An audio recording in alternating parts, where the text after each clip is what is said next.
పాకిస్తాన్ మాజీ కెప్టెన్ మిస్బాహుల్ హక్ తన all time best one day world playing 11ను ప్రకటించాడు.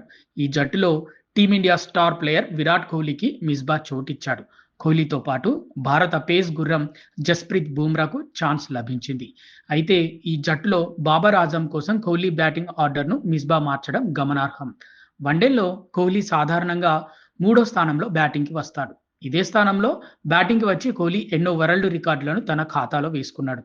కానీ మిస్బా మాత్రం విరాట్‌కు నాలుగో స్థానంలో ఛాన్స్ ఇచ్చాడు. కోహ్లీ స్థానాన్ని బాబర్‌తో ఈ పాక్ లెజెండ్ భర్తీ చేశాడు.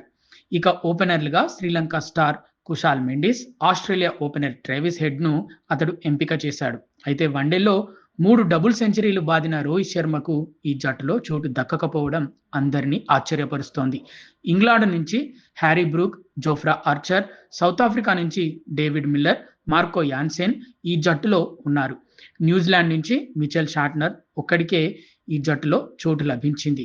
వన్డేల్లో తిరుగులేని విరాట్ కోహ్లీ 37 ఏళ్ల వయసులోనూ వన్డే క్రికెట్లో దూసుకుపోతున్నాడు. వన్డేల్లో అత్యధిక పరుగులు చేసిన జాబితాల్లో విరాట్ రెండో స్థానంలో 14,797 పరుగులతో కొనసాగుతున్నాడు. కోహ్లీ తన ఆరాధ్య దైవం సచిన్ టెండూల్కర్ కంటే మాత్రమే వెనుకబడి ఉన్నాడు. వన్డేల్లో అత్యధిక సెంచరీలు చేసిన రికార్డు మాత్రం కోహ్లీ 54 సెంచరీల పేరిటే ఉంది. వచ్చే నెలలో ఆఫ్ఘనిస్తాన్‌తో జరగనున్న వన్డే సిరీస్‌లో కోహ్లీ తిరిగి మళ్ళీ భారత జెర్సీలో కనిపించనున్నాడు.